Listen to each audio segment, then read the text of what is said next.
सालों बाद जब एक पति कलेक्टर बनने के बाद अपने गांव पहुंचता है, गांव जाकर वो अपनी पत्नी को ढूंढता है, उसको उसकी पत्नी घर पर नहीं मिलती है।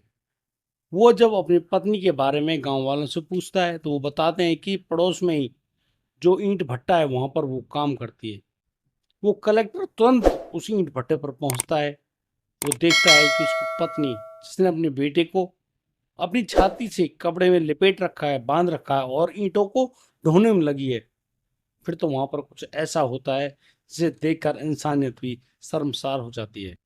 दोस्तों, आखिरकार वहां पर क्या होता है? क्यों सभी लोग हक्के बक्के रह गए और सोचने के लिए मजबूर हो गए?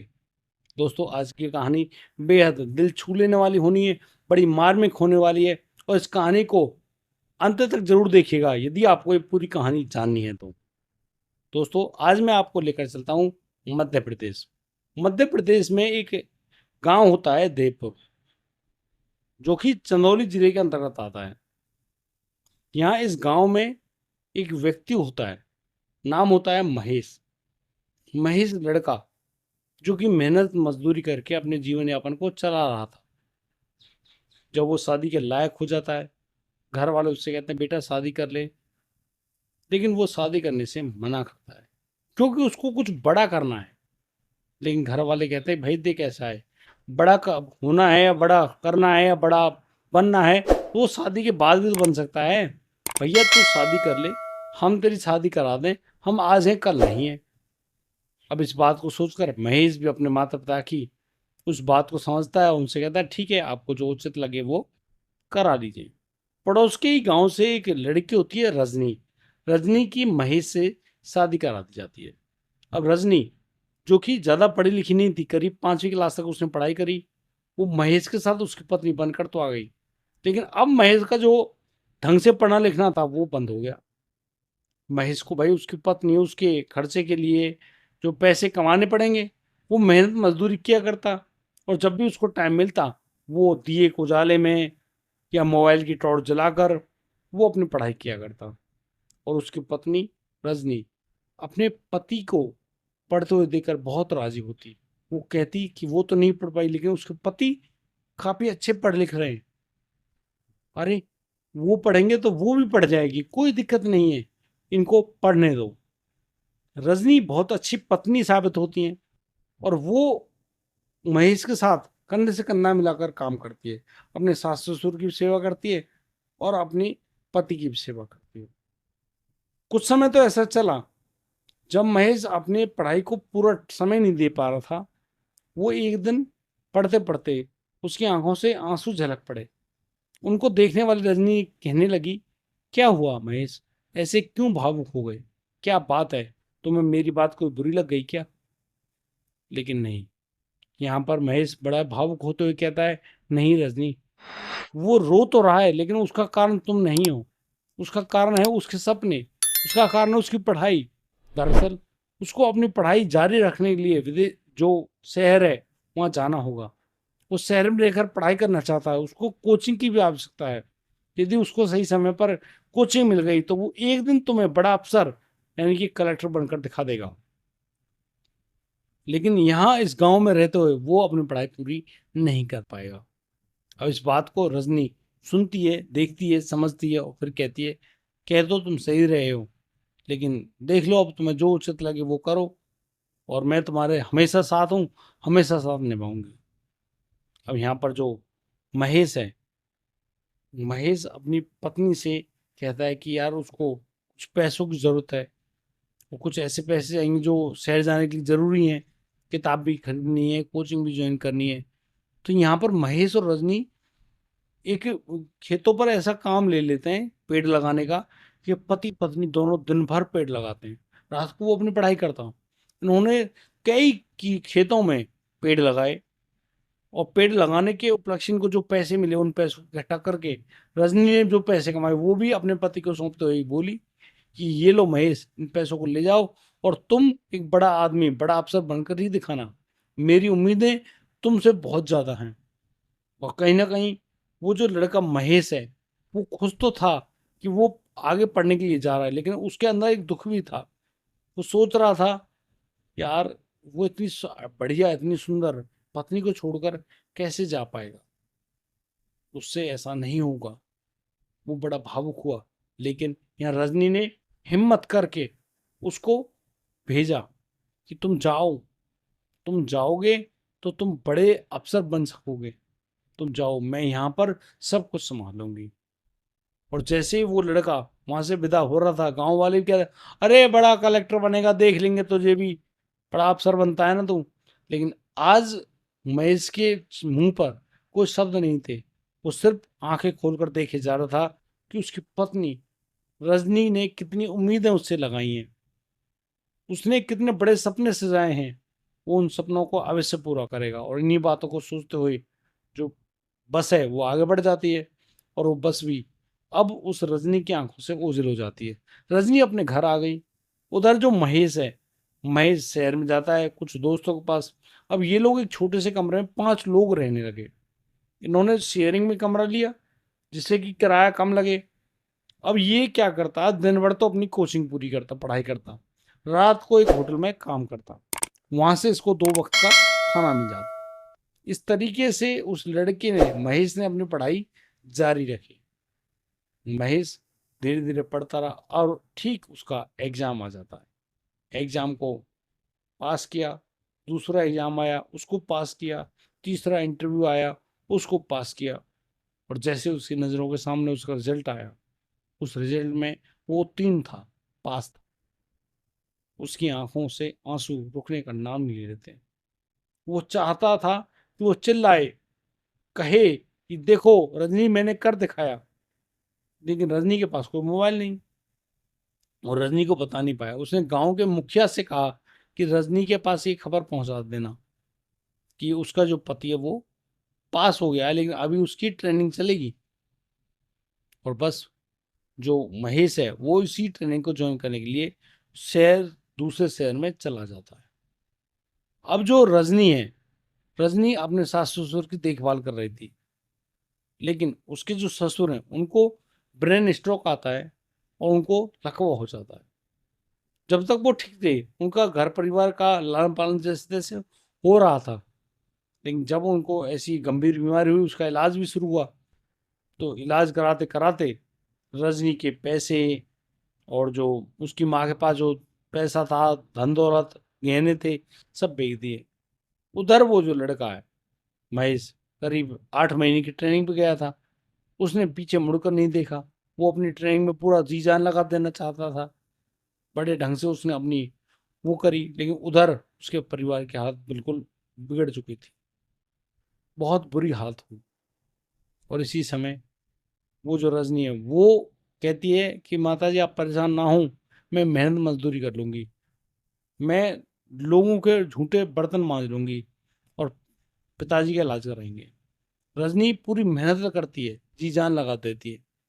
वो दिन भर शाम को काम करती है, कुछ पैसे लाती है, उनसे दवाइयों की पूर्ति करती है। लेकिन ये ज़्यादा लंबे समय तक नहीं चला।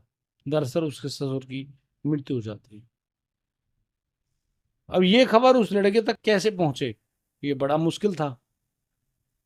अब ये जो लड़का महेश है, इसको मालूम नहीं चला, उसके पिता का अंतिम संस्कार करा दिया गया। अब घर में एक विधवा महिला और ये रजनी रह गई। अब जो महेश की माँ थी, वो अपने पति के जाने का गम बिल्कुल भी सहन नहीं कर पाई। वो ऐसे डिप्रेशन में डूब गई कि अगले 1 महीने के बाद ही महेश की माँ का भी देहांत हो जाता है। यानी कि वो पति पत्नी दोनों सुरक्षित रह गए, रजनी रह गई अकेली। अब रजनी जिंदगी कैसे जिए, वो इसी तरीके से जी ही रही होती। एक रोज महेश उसके घर आता है। महेश को देखकर रजनी फूले न समाई कि रजनी की हालत बड़ी दयनीय थी। हाथों की खाल उखड़ गई थी, पैरों की बाइयां फट गई थी, गरीब हालत में, साड़ी को जैसे तैसे इधर से उधर ठूसे हुए, थोड़े कपड़े फट गए थे। बड़े प्यार से उसने अपने पति महेश के पैर तो छुए, लेकिन महेश से उसकी ये हालत नहीं देखी गई। उसने अपनी पत्नी को अपने सीने से लगा लिया। उसने कहा कि नहीं नहीं रजनी, कोई बात नहीं, पानी तो मैं पीता रहूंगा, लेकिन एक काम करो, अम्मा बाबा कहाँ हैं। रजनी ने बताया कि दोनों सुरक्षित आ गए। महेश बहुत रोया, दुखी हुआ, परेशान हुआ। उसने कहा कि तुमने मुझे बताया क्यों नहीं? तो रजनी ने कहा कि हम तुम्हें बताते कैसे, ना तो हमारे पास कोई नंबर था, कोई था ही नहीं, कैसे संपर्क में बिठाते। बस कहानी आई गई हो गई। महेश ने रजनी को तुरंत जिस शहर में उनकी पोस्टिंग हुई थी वहां पर ले जाने का निर्णय कर लिया, और उनको लेकर भी गया। अब एक अफसर की पत्नी, कलेक्टर की पत्नी, भाई मानो तो उसको चार चांद लग गए हों। उसने बड़े ढंग से अपना घर परिवार, अपने पति को संभाला, उनके लिए चाय बनाकर लाती, बड़े प्यार से रहे। उनको रहते रहते करीब 1.5 महीने ही गुजरा था। अचानक से उस महेश के पास एक लेटर आता है कि तुम्हारा जो ट्रांसफर है वो दूर कर दिया गया है, करीब छत्तीसगढ़ के नज़दीक, जो इलाका काफ़ी ज़्यादा डेंजर जोन में आता है, वहाँ पर, वहाँ के वो कलेक्टर बना दी गई। लेकिन वहाँ पर महेश अपनी पत्नी को कैसे ले जाता? उसने अपनी पत्नी को कुछ पैसे दिए और उससे कहा कि तुम गाँव जाओ, तुम गाँव में रहो, वहाँ पर जो भी तुम्हें ज़रूरत लगे वो पैसे देकर वो चीज़ मंगा लेना, और आराम से तुम अपनी ज़िंदगी जियो और तुम तसल्ली से वहाँ पर रहो। उन्होंने उस रजनी को उसके गांव भेज दिया और खुद जाकर उस डेंजर जोन में नौकरी करना शुरू कर दिया। लेकिन जहां पर रजनी गई थी, अब रजनी वहां जाने के बाद उसको थोड़ी वोमिटिंग आई, उल्टियां आई, और उनसे ये महसूस हुआ कि अब रजनी पेट से है, यानी गर्भ से है। अब ये खुशी वो कैसे छुपाए, किसको बताए? शायद कोई सुनने वाला था नहीं।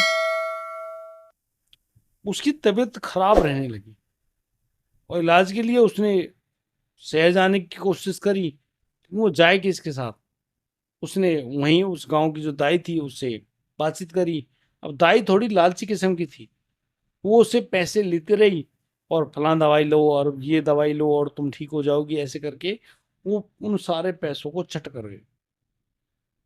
तब तक रजनी का पेट काफी बढ़ चुका था और फिर वो तारीख भी आ जाती है जब वो डिलीवरी होने वाली थी। दाई ने यहाँ रजनी की मदद करी और उसकी जब डिलीवरी की गई तो उनको एक बेटा हुआ। बेटे को देखकर कुली ना समाई रजनी, देख रही है उसकी आंखों को, आंखें बिल्कुल महेश जैसी। और कहने लगी ये लो, एक महेश गया था, दूसरा महेश आ गया। लेकिन इस सूचना को वो अपने पति को कैसे दे? और वहां जाने के बाद महेश जो है वहां ऐसे काम में लग गया कि उसको फुर्सत ना रही वो अपनी पत्नी के पास फोन करे, उसका हाल चाल ले, उसे ये पूछे कि कुछ हुआ है कि नहीं हुआ। अब यहाँ रजनी के लिए जिम्मेदारी बढ़ गई। उसने कुछ पैसे उधार लिए, उन पैसों से अपने बच्चे का शुरुआती जो जीवन है वो तो क्या है, जैसे कि उसके कुछ दवाइयाँ हैं, खर्चे वगैरह तो बहुत सारे होते हैं।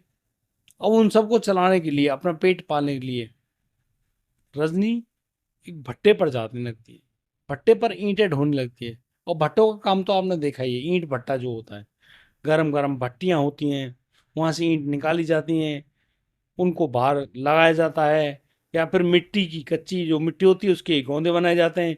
फिर जो ईंटें वो फर्मा में फिक्स की जाती हैं, फिर ईंटें निकाली जाती है, फिर उनको सुखाया जाता है, फिर उनको ढोकर भट्टे में लगाया जाता है। इस तरह का काम चलता है भट्टे का। यहाँ पर जो रजनी है वो अपने बेटे को एक पुराने से कपड़े में लपेट कर अपने सीने से बांध कर ले जाती, कभी उसको पीठ पर लाती, कभी अपने गोद में रखती, जब भी वो रोता उसको दूध पिलाती, और वो ऐसे ही दिन रात मेहनत करने लगी। अब जो भट्टे का मुंशी था वो बात बात पर उसको डांटता, अरे जब देखो तुम इस बेटे को लेके बैठ जाती हो और इसको दूध पिलाने लगती हो, क्या बिल्कुल भूखा मर रहा है, ये बहुत सारी बातें कहता। और रजनी डर के मारे बस अपने बच्चे को जैसे तैसे पाल रही थी। भट्टे की गर्मी में उसकी हालत खराब होती होती जा रही थी, बहुत ज्यादा खराब हुई। उधर उसको मेहनत करते करते करीब 8 महीने गुजर जाते हैं। 8 महीने बाद वो जो कलेक्टर साहब महेश हैं उनका तबादला होता है उसी जिले में, चंदौली जिले में, जहाँ का ये देवपुर गांव था। और वो जैसे ही वहां गए, अब चंदौली के देवपुर गांव आए, आते समय महेश के हाथ पैर कांप रहे थे क्योंकि उसने बहुत बड़ी गलती करी थी। उसने पीछे मुड़कर देखा ही नहीं था कि रजनी कैसे रह रही है, क्या कर रही है, क्या हो रहा है, क्या नहीं हो रहा है, क्या उन पैसों का सदुपयोग हुआ या दुरुपयोग हुआ, क्या हुआ, क्या उसने घर में कुछ छेड़छाड़ करी, बनाया, बिगाड़ा, कुछ ना कुछ तो किया होगा। गाड़ी जो जो गांव की तरफ बढ़े, जो कलेक्टर साहब के हाथ पैर फूलने लगे, तो फिर गाड़ी एक घर के आगे जाके रुक जाती है। घर का गेट सूख गया था, आधा खुला था आधा बंद था। वो उतरा, घर के अंदर घुसा, देखो तो घर के आंगन में जंगली घास उगाई थी, बर्तन वगैरह सब ऐसे पड़े थे, चूल्हे की आग कब की ठंडी हो चुकी थी, दरवाजे पर छोटा सा ताला लगा था। वो बाहर निकलते हैं, पड़ोसी से पूछते हैं कि रजनी कहाँ गई। और लोग महेश को पहचान नहीं पाए, लेकिन महेश ने कहा रजनी कहाँ है। उन्होंने कहा कि रजनी तो ईंट भट्टे पर काम करती है। कौन से भट्टे पर? वो जो नजदीक वाला है। अब जो कलेक्टर साहब है अपनी गाड़ी को लेकर सीधे उसी ईंट भट्टे पर पहुंच जाते हैं। वहां जाकर उन्होंने गाड़ी खड़ी करी और अपनी पत्नी को ढूंढने के लिए भट्टे में बस चले गए। आगे बढ़ते हुए वो वहां पर जो काम करने हुए कामगार उनके चैनों को पढ़ रहे हैं, देख रहे हैं कहीं पर रजनी तो दिखे। अचानक उनको एक निगाह पड़ती है, एक नीम के पेड़ के नीचे एक महिला बैठी हुई है और वो किसी बच्चे को दूध पिला रही है। एक दफा तो कलेक्टर ने देखा, महेश ने देखा कि शायद ये रजनी तो नहीं है, लेकिन फिर वो सोचा कि रजनी के पास बच्चा कहाँ से आ गया। लेकिन उसने हिम्मत करके थोड़ा जब और आगे बढ़ा, जो धूल थी वो छटी, तो उसने देखा कि ये कोई और नहीं रजनी ही है। रजनी यहाँ पर अपने बच्चे को दूध पिला रही है। और रजनी ने जैसे महेश को देखा, उसको अपनी आंखों पर बिल्कुल यकीन नहीं हुआ। उसने अपने मिट्टी के सने हुए हाथों से अपनी आंखों को साफ करने की कोशिश करी, लेकिन आंखों में उल्टी और मिट्टी लग गई। इस पूरे हालात को देख रहा था महेश। महेश से रहा नहीं गया। उसने अपनी जेब से सफेद रुमाल निकाला और सीधा जाकर अपनी पत्नी रजनी की आंखों से वो सारी मिट्टी हटाई। रजनी जो खुशी के मारे अब बस रो पड़ी थी, उसकी आंखों से लगातार आंसू टपके जा रहे थे। वो महेश को बस कहाँ रखे, कहाँ बिठाए, क्या करे। लेकिन पूरी स्थिति को देखने वाला महेश खुद अब उससे कहता है कि तुम रजनी हो ना? कहा हाँ मैं रजनी। तो चलो खड़ी हो, मेरे साथ गाड़ी में बैठो। तो रजनी का अरे आप तो कलेक्टर साहब हो, आपके पास समय कहाँ? आप तो बड़ी गाड़ी वाले हो, बड़े मालिक हो, आपके पास समय कहाँ हम जैसे गरीबों से बात करने का भी। ये जो तंज था ये महेश से सहन नहीं हुआ। वो अपनी आंखों में आंसू भर लाया और हाथ जोड़कर कहने लगा कि असली कलेक्टर तो तुम हो रजनी। तुमने आज मुझे कहाँ से कहाँ पहुंचा दिया। जो कुछ भी है ना, सब कुछ उसका श्रेय सिर्फ तुम्हें जाता, किसी और को नहीं। मैं आज जो कुछ भी बनाऊं तुम्हारे वजह से, क्योंकि तुम्हारी जो मेहनत है उस मेहनत ने मुझे इतना बड़ा कर दिया। लेकिन ठीक है, ये बताइए बेटा किसका है? तो रजनी फिर दोबारा से हंसी, आंखों में चमक आई, कहने लगी ये है छोटा महेश, तुम्हारा महेश। जब तुम मुझे छोड़कर गए थे उस समय मैं गर्भवती थी। अब इतनी बात सुनने के बाद खुद महेश समझ नहीं पा रहा यार वो करे क्या, लेकिन उसकी पत्नी ने तो गजब कर दिया। यानी कि उसके बच्चे को भट्टे पर पाल रही है। उससे रहा नहीं गया, उसने उस बच्चे को गोद में लिया, प्यार से उसको पुचकारा और फिर रजनी से तुरंत कहा चलो गाड़ी में बैठो, जल्दी करो। इस बात को, इस वाक्य को देख रहा था मुंशी उस भट्टे का। वो चिल्लाता हुआ ए कौन है तू और कहाँ इस मजदूर को लेकर जाता है, ये तुम यहाँ पर भट्टे पर काम करने वाली है। तो जैसे महेश के नजदीक आया मुंशी, उसने जेब से निकाला पहचान पत्र और उसको मुंशी के चेहरे पर लगाते हुए दिखाया। देखा, जानते हो ये क्या है? मुंशी नहीं समझ पाया। तभी जो महेश के ड्राइवर थे उन्होंने कहा कि ये कलेक्टर साहब हैं। तू जानता है कौन से कलेक्टर होते हैं? इतना नाम सुनते ही उस मुंशी को तो सांप सूंघ गया। बिल्कुल सारे चारों तरफ सन्नाटा हो गया। भैया आज उनके ईंट भट्टे पर कलेक्टर साहब आए, और हद की बात तो ये कलेक्टर की बीवी उनके घर पे रह रही है। बताओ, कोई किसी को मालूम ही नहीं है कि यहाँ पर कोई है या नहीं है, लेकिन कलेक्टर की बीवी उनके भट्टे पर काम कर रही है। इससे बड़ी बात कुछ हो सकती है क्या? अब इस बात पर किसी को भी यकीन नहीं होता, लेकिन कलेक्टर साहब तब तक अपनी पत्नी रजनी को वहां से ले जा चुके थे। रजनी को लेकर गए अपने हेड क्वार्टर, जहाँ पर उनको सरकारी जो क्वार्टर मिला था वहां पर जाते उन्होंने रजनी से कहा रजनी अब वो तुमसे कुछ कहना चाहते हैं, हाथ जोड़कर उनकी बात सुन लो। तुम अब यहाँ पर रहो, उसके बेटे के साथ रहो और सिर्फ अपनी केयर करो। मुझे अब तुम्हारी सेवा करने का मौका मिला है, सिर्फ मुझे मेरी सेवा करने देना, मुझे मत रोकना, मुझे मत टोकना। रजनी के सामने जब हाथ जोड़ रहा था महेश, उसे नहीं देखा गया। वो महेश से लिपट गई, उससे कहने लगी कि उसने कोई गलती कर दी है तो उसको माफ कर दो। लेकिन नहीं, महेश ने तुरंत उसको अपने सीने से लगाया, जकड़ कर पकड़ लिया और कहा, नहीं नहीं, गलती तो उससे हुई है, वो अब ऐसी गलती जीवन में कभी भी नहीं करेगा। तुमने उसका परिवार चलाने के लिए उसको जो रौनक दी है, जो हीरा दिया है, उसके लिए कोटि कोटि धन्यवाद। लेकिन सच्ची पत्नी ऐसी होती है जो अपने दम पर सब कुछ सहन तो कर लेती हैं, लेकिन अपने पतियों पर कभी आंच नहीं आने देती।